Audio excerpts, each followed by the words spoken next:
So there's this pervasive false belief slash common practice, all too common in the nonprofit world, that the reason we use social media is to share news and updates about our organization, not necessarily for fundraising, not necessarily for community building.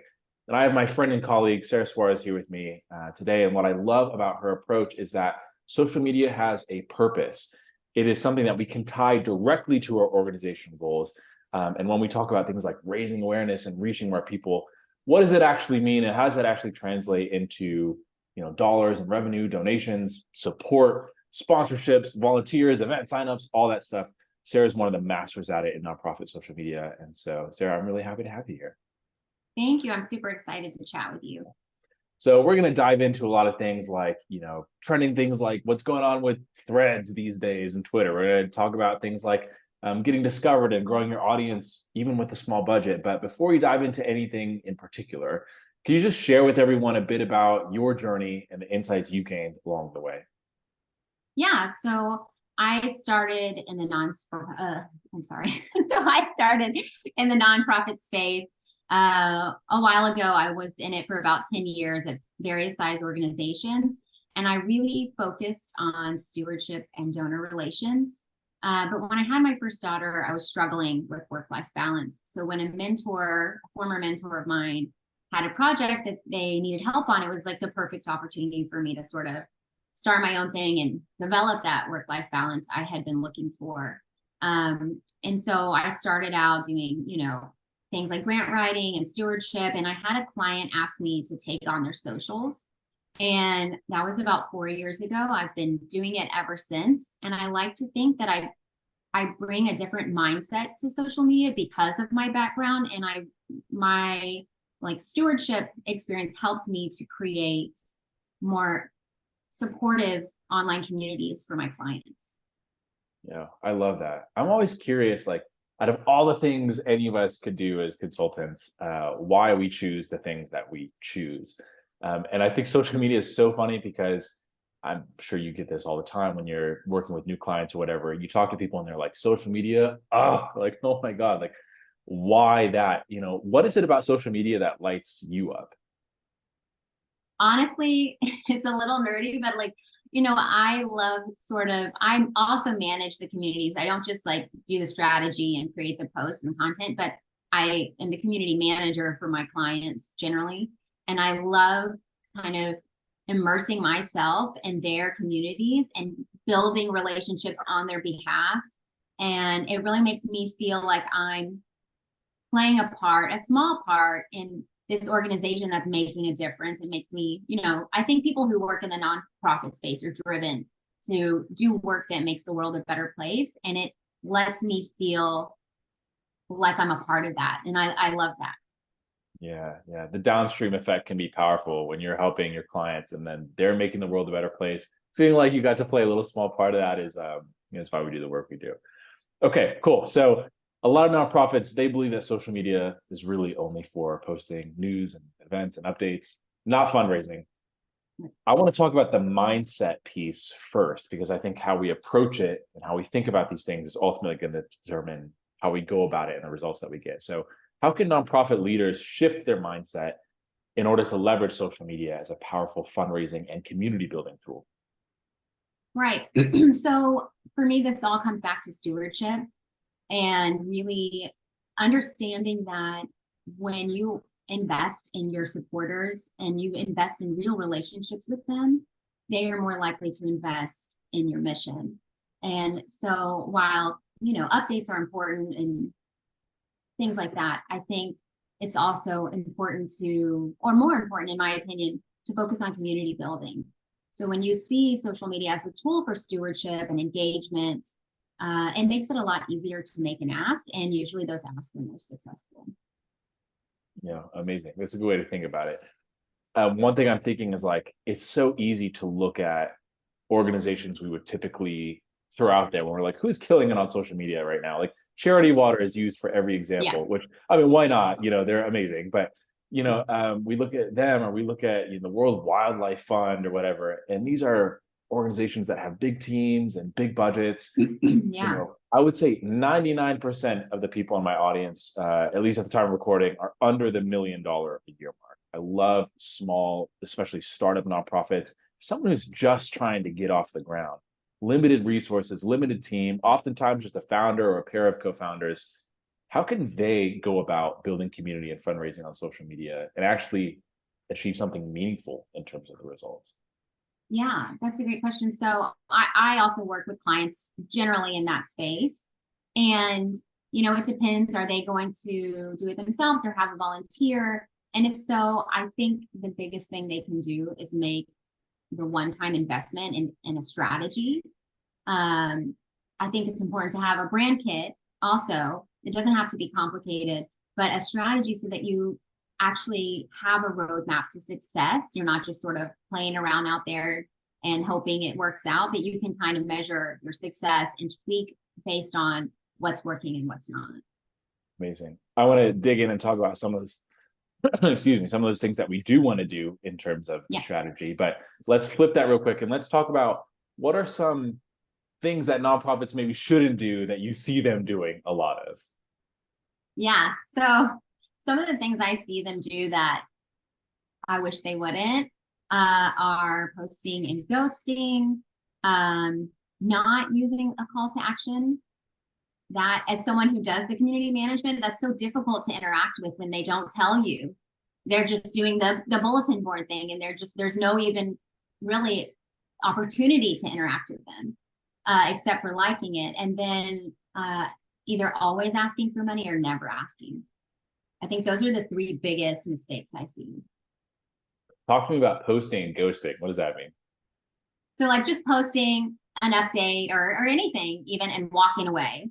So like for me, this comes back to looking at social media as a tool for community building, because if you care about your audience and you see them as a part of your community of support, you're not going to just post and like, bye. You're going to post and then you're going to stay around to have a conversation with them about, that topic or, what they think about it and how they think of your organization. You're going to want to build those relationships by having that conversation, engaging. Mm-hmm. Yeah, absolutely. I think the third point you mentioned as well is something I see a lot, where people are either they're so scared of making an ask because they don't want to. Oh, there's a lot of things that go. I have clients like that. Yeah, I think a lot of it is mindset about fundraising, which luckily I have like a fundraising background, so I look at fundraising, as a way for you to invite someone in that also cares about the organization you care about. And I know as a donor that there are organizations that I just absolutely love. And when they ask for money, I'm excited to give to them because I want to help, amplify their impact. I want to do all that I can. So I try and convey that to my clients who say things to me that make me cringe. Like I have this one client I absolutely love, and she'll be like, I just don't want to beg it again. And I'm like, please don't say that. You're not begging. Yeah. You're inviting them to make a difference in the world with you. Yeah, absolutely. Cool. Well, let's flip that on its head. You talked about people maybe investing in at least having a strategy or brand kit. What are some of the basics that goes into that? Like if someone's just starting out and they're like, maybe what are the first 3 things I should be focusing on or something like that? How would you guide someone through that? Yeah, so I don't actually do branding, so I would send them to someone else for that. But once they have their branding in place, even if it's very simple, that's fine. It doesn't have to be really complex. Then I would talk to them about what are their goals outside of social media and like sort of find a way to align those goals within social media. We would talk about hashtag strategy, how to kind of how to work out our inbound and outbound engagement strategy, because you have to have a strategy. And for like all of these things, there's got to be a reason you're doing it. And then you need to be able to tweak what doesn't work and what works. And like an example of that is I have a client that, they're pretty consistent, their engagement and all of that. But then every now and then, we try new things. And sometimes the stuff that we try that's the easiest to create gets like the most astronomical response. And it doesn't make any sense to me, but we're going to keep doing more of that, Yeah. So that's kind of how you look at it and you adapt. But I think once you have that like strategy as the the foundation, then you can kind of tweak and go from there. Yeah, absolutely. Yeah, it's funny you say that. I've always been a big LinkedIn guy, but Instagram is something that have recently started growing and doing more video content and stuff. And it's funny, sometimes I'll just like cross post, the content on both things. And something just absolutely kill it on Instagram and nothing is happening on LinkedIn. Sometimes people on LinkedIn, that's like the hottest post of the year.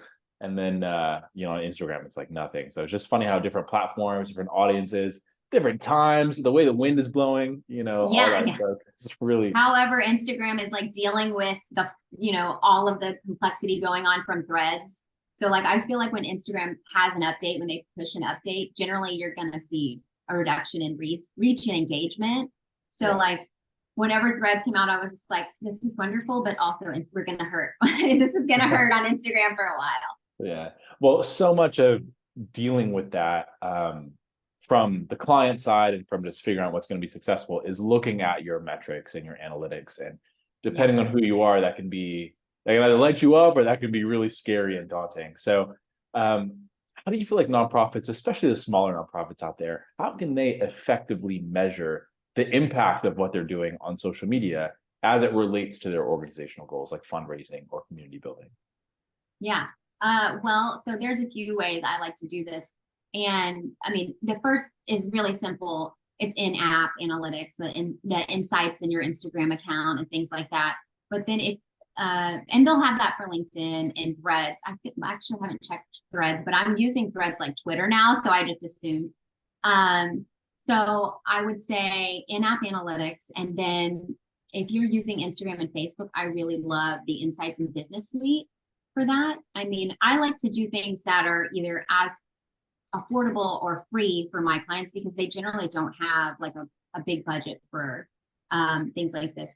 So the other thing within Meta is that if you go to your professional dashboard and then go to Nonprofit Manager, you can pull reports of the gifts you've been getting. So I pull these reports for my clients every month, and it's very helpful to see how successful you're being in terms of encouraging fundraisers from your supporters and like learning about new people who might be interested in your cause because they're giving. And then the other thing that I really love, I love two different websites, both of which are free. My favorite is SEMrush because I love how you can go in and you can plug in similar organizations, and then you can compare how your social media presence is lining up against theirs. So how many followers do they have compared to yours? What's their monthly engagement rate compared to yours? And it kind of shows you if you're doing well or, you could improve. And the other website like that is Ninjalytics. So I like both of those, but I use SEMrush a lot more. Yeah, that's really cool. Back in the day used to use SEMrush for some things, and it's I didn't even know they had that like comparison feature. It's cool it's cool that website is still around and they're still. Oh yeah, it's super helpful. I feel like it maybe used to be for SEO. I am not an SEO expert by any means of the word. So I just go straight down to social media and look at that stuff. It's really cool. Yeah, I got to ask real quick, just asking for a friend here. When you said you can pull the Meta Business report to see, how much has been given and stuff like that, is that tracking gifts given through Facebook, for instance, or can you track people who are clicking through to your website from Facebook? Does it count that as well? So I haven't looked at actually you can look at link clicks in terms of like per post. When you look at Facebook, you can look at analytics for each post in Facebook, but in terms of donation, like you can see donations within a certain time frame that are given through the platform. So I think that includes Facebook and Instagram. Most of my clients don't get a lot of Instagram gifts, even though we do kind of promote giving on Instagram. We post sometimes with the donate button and things like that. But our supporters for these organizations generally give on Facebook and set up birthday fundraisers that are incredibly successful. So it makes a big difference for my small clients, my small organization clients. Yeah, that's really cool. I bet a lot of people don't even know that you can go in and those metrics are there to even look at and track. And, I think something I've been hearing a lot with executive directors, with board members, I don't know if it's just me or if this is something that's going on, like a trend. People want to become data-driven decision makers. Something I hear all the Yes. time. I ask people, yeah, what are you looking for? What do you focus on? They say, we want to be able to make strategic decisions based on the data. Well, there you go. There's a bunch of free resources for getting it for you, being able to make the right decision. So very insightful. Obviously, I mean, it's come up a few times. We got to talk about Threads, the new kid on the block. What is your take on it as a user and as someone who might be managing it for clients? And what other emerging trends are out there that nonprofits should be aware of? So I absolutely adore Threads. I got on it like as soon as I got that notification that it was live. When there was a number, I was very proud. I was like number 600,000 to sign up, but now my number's gone. I absolutely love it because it's like this happy, positive community space. I don't currently offer that service to clients because it's so new. I feel like I need to really play around and understand it more before I can provide that service. But you know, in January, I migrated all of my clients off of Twitter. We just weren't seeing the ROI, and I'm gonna advise them as to what is working and what's not, and what I kind of think is like a lost cause. So we got off Twitter, and I see Threads as maybe the opportunity to get back in touch with those clients or those supporters that used to be on Twitter. And so I love it. I think it is such a like, and maybe it's early days, but a positive space, like which is so rare in social media. But everything I see in it is just like happy and positive and supportive. So I absolutely love it. In terms of other emerging trends, you know, obviously video is always going to have to be mentioned, long form, short form, with how successful Reels and TikTok and even, you know, I think a lot of organizations are now starting to be on YouTube if they weren't in the past. And then the other thing I don't know much about, but would love to understand more, and I think that organizations will sort of start paying attention to this if they're not already, is influencer marketing within the nonprofit space. I have not done it in the past, but I can tell you it's becoming much more and more talked about. And I think it could be a game changer for organizations that can utilize that to sort of help within their social media presence. Yeah, I think you're totally right. Something that has always surprised me when I was learning a bit about influencer marketing, especially always keeping an eye on, like, you know, it's one thing if you could pay Serena Williams to hold your water bottle or something, but you know, it's like most nonprofits probably don't have that budget, you know. And so just thinking about different micro influencers, like you heard the term nano influencers, where these Oh, I aren't hadn't heard necessarily, that one. yeah, I heard micro. I guess that's the next step. It's like, I don't know what's after nano, some sort of weird scientific terms coming, but you know, it's like if you don't have a strong budget, there are still people who are capturing some segment of people who want to support you, and it doesn't take all that much to get a shout out from them or to have some sort of deal with them. You just got to be creative, and you got to be a little bit of a deal maker sometimes and figure out the win-win situation. But that was the thing I was always surprised about. I was like, wow, influencer marketing can actually be really accessible for a wide range of budgets and types of organizations. So I'm glad that you mentioned it. I'm curious, were you part of the Clubhouse craze? Clubhouse was No, I was not. I was like, you know, I think most people in this space kind of understand, like when you get a new platform, you're just like, oh, great, I'm so excited. But that one, I don't know. I just, you know, with COVID going on at the time, it was sort of like, a lot of my clients were kind of just struggling to maintain. Yeah. So they weren't really looking to invest in more platforms. Yeah, that was the first thing I thought when Threads came out, and I saw a post from someone who's a nonprofit ED, and they were like, "Wow, another platform we have to join," kind of begrudgingly. I'm like, no, you don't have to join Threads. No. You know? But I think a lot of people, you know, they see new platforms, they're like, oh man, like social media, more than, I mean, I guess you could say this about anything, but especially social media, just constantly changing, constantly evolving, and it can feel so difficult to keep up. Yeah. Yeah, it can be overwhelming for sure because, you know, like I mentioned earlier, Instagram's always pushing out new tools and changes to how they do things, and they reward people who utilize their new tools. So it's kind of like it's incentivized. And if you are stagnating, you're really going to pay the price for not kind of like constantly learning and evolving with the platforms. Yeah, absolutely. That's one reason too. I always advise people to kind of stick to one core platform, especially if you're just starting out, because you really have to. I mean, it's a commitment, right? You really have to commit to learning and mastering, and maybe in some occasions even loving this platform. And Yeah. that's really hard to do when you are, spread out. It's the reason why I've always been just on LinkedIn, and just until a couple weeks ago, I started the Instagram thing, and even now I'm just like, man, like that's it takes some of your bandwidth and to be able to Yeah. learn how to do these things effectively. And if you're not going to learn how to do them effectively, why do them? Why do them at all, right? But I guess that's why people hire people like you, the pros. Yeah. Well, yeah, and I don't even manage, I can't be an expert in all the platforms. So I don't offer services in all the platforms.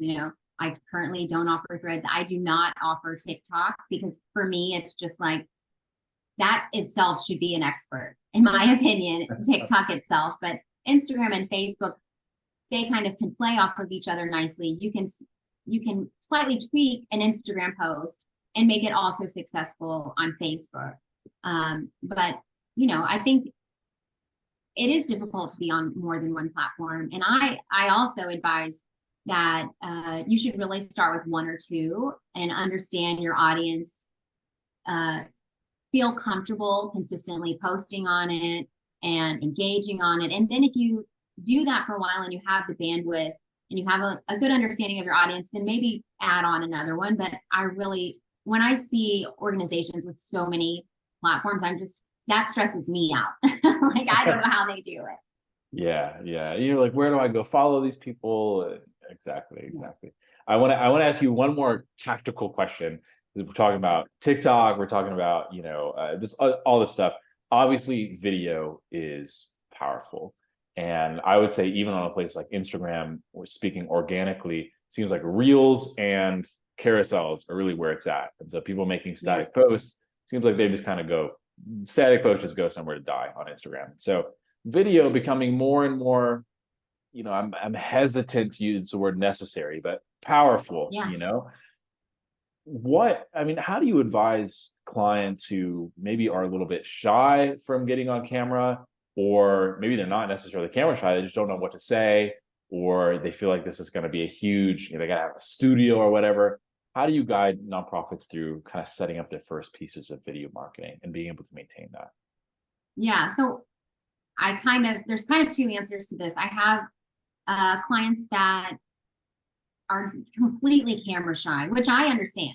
I'm an introvert. I hate being on camera. I do it, but I hate it. So I don't like to really push people. If it's something that makes them feel extremely uncomfortable, I ask if there are other people within the organization who would be willing. And even though static posts are not as successful as carousels in video, I would say that the exception is if it's just a photo of a human, like a real photo of someone at the organization. Generally, those do pretty well for my clients because their community recognizes that person and they obviously they like it. So for clients that really struggle, I use B-roll to make videos. I use another emerging trend that I want to learn about is AI images, because it would help some of my clients if I could create images for them, since it can be difficult when, I have a client that is not a direct service provider. So images are very difficult for them to come by. So I think that is something that I really want to look into for clients like that. But in terms of video, when I need to, I use B-roll that, kind of aligns with their cause. And then for other clients, I just explain the benefit of it. There's nothing that is gonna do as well as a video with humans from your organization or humans that you serve. That every time is going to do better than any other post in terms of my experience. And so when I kind of like lay out the benefits for them, it helps kind of like nudge them out there to like try it. Yeah, that's amazing. And it's something that you slowly get better at over time. Start with a 30-second video here, 60-second video there. And, I don't know, over time, just start to level up and get a little bit more comfortable. So that's cool. I said one more tactical question, but something just popped into my mind. So swear the last one. You mentioned learning, AI images and Midjourney, Chat GPT, Jasper, copy, like all these things are it seems like there's a million new AI tools just every week. I don't know where they all came from. Just like Yeah. locusts flying over the sky. Like, where did all these AI tools just appear from?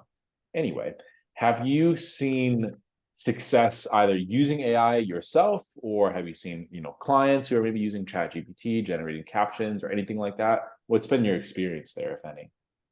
So I have started using it. I don't use it for everything I do, but I really do love Chat GPT. You never want to like put in a prompt and then copy and paste it as your, in my opinion, as your caption. You're always going to want to tweak it. But what I usually use it for is I will create my own caption, post it in there, and my prompt will be make this better. And usually it does. So, you can always improve, and I'm learning as it does that. Like, I'm like, oh, wow, this is more engaging than my original content. And then sometimes I ask it questions like, oh, what do people want to know about X, Y, and Z? And that can help me come up with post ideas. So I think there's a lot of ways nonprofits can use it. They can also use it for newsletter content. I really am a fan of it. I do worry about, if I know that it's kind of gathering things from the internet. And so I do worry a little bit about copying and pasting from it. So I always tweak whatever I get from it. Yeah, totally. I find that I use ChatGPT a lot strategically to help me think through things, to help me come up with ideas, to help me sort through information. I think that can be powerful, especially for people who have small teams or solo founders, anything like that. I feel like that can be whether it's getting the post ideas or working from initial scripts, it can just be a great assistant in a way. Yeah. I don't like when people limit ChatGPT to be like, oh, it's like a great personal assistant, but it can be like that, Yeah. And so very cool, very cool. Last thing here, can you share a story, either one of your clients or a nonprofit that all of us might know, where we can just say they are slaying social media, specifically in terms of fundraising, community building? And can you break down a little bit of, if it was one of your clients, how you got those results? Well, I have a client. I wouldn't say that most people would say they're slaying it. They're a very small nonprofit. They're a newer nonprofit, but those are like mostly the clients I serve. And they're also super, super niche. So there's only so many people they can really attract to their cause based on their cause. And, because they have a smaller donor base and a smaller audience, the audience that they have is super engaged, and their donors are very committed to helping their mission. But because of all of that, they see a lot of their donations from social media. And it's interesting because it kind of comes back to understanding your community. We used to post, ways, no cost ways you can support our mission. And we would list on there like Instagram birthday fundraisers.